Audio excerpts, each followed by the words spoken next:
தஞ்சை நாஞ்சிக்கோட்டை சாலை விக்டோரியா காலனியில் உள்ள ஒரு அடுக்குமாடி குடியிருப்பில் வசித்து வந்தவர் சுந்தர் கணேஷ். தஞ்சையில் உள்ள ஒரு தனியார் வங்கியில் ஊழியராக வேலை பார்த்து வந்த இவர் கடந்த 2 ஆண்டுகளுக்கு முன்பு விருப்பு ஓய்வு பெற்றுவிட்டார். அதன் பிறகு வேறு வேலைக்கு செல்லாமல் வீட்டில் இருந்து வந்தார்.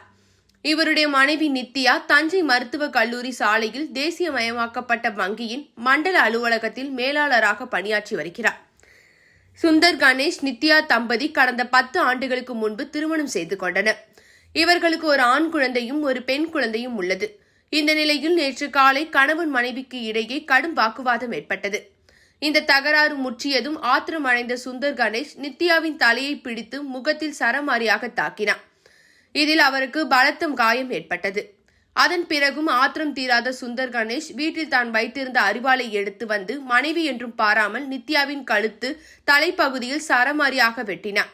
இதில் பலத்த காயமடைந்த அவர் அப்படியே சுவற்றில் சாய்ந்து தரையில் அமர்ந்து விட்டார். பின்னர் வீட்டிலிருந்து வெளியே வேகமாக ஓடி வந்த சுந்தர் கணேஷ் வீட்டிற்கு வெளியே நிறுத்தப்பட்டிருந்த தனது காரை எடுத்துக்கொண்டு அங்கிருந்து வேகமாக ஓட்டிச் சென்றார். வேகமாக காரில் சென்ற அவர் தஞ்சை பரிசுத்தம் நகர் யாகப்பா நகர் மெயின் ரோடு சந்திப்பில் உள்ள பால் நிலையத்தில் சென்றார்.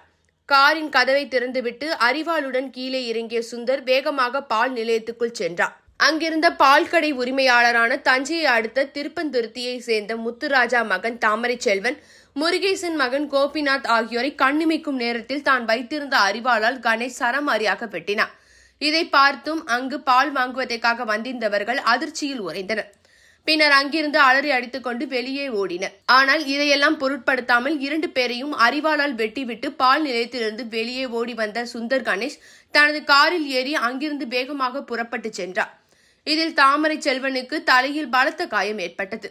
இரத்த வெள்ளத்தில் மயங்கி கீழே விழுந்தார். கோபிநாத்துக்கு இடது கையில் பலத்த காயம் ஏற்பட்டது. இதை பார்த்த அப்பகுதி மக்கள் இது குறித்து தஞ்சை தெற்கு போலீசாருக்கு தகவல் தெரிவித்தனர்.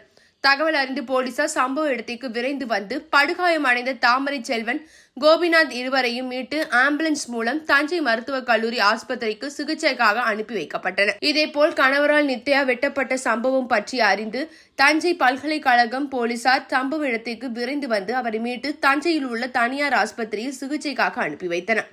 இந்த சம்பவத்தை தொடர்ந்து சுந்தர் கணேஷ் ஓட்டிச் சென்ற காரின் பதிவு எண்களை மாவட்டம் முழுவதும் உள்ள போலீஸ் நிலையங்களுக்கு போலீசார் வாக்கி டாக்கி மூலம் தெரிவித்து மாவட்டம் முழுவதும் உள்ள போலீசாரை உஷார்படுத்தினர்.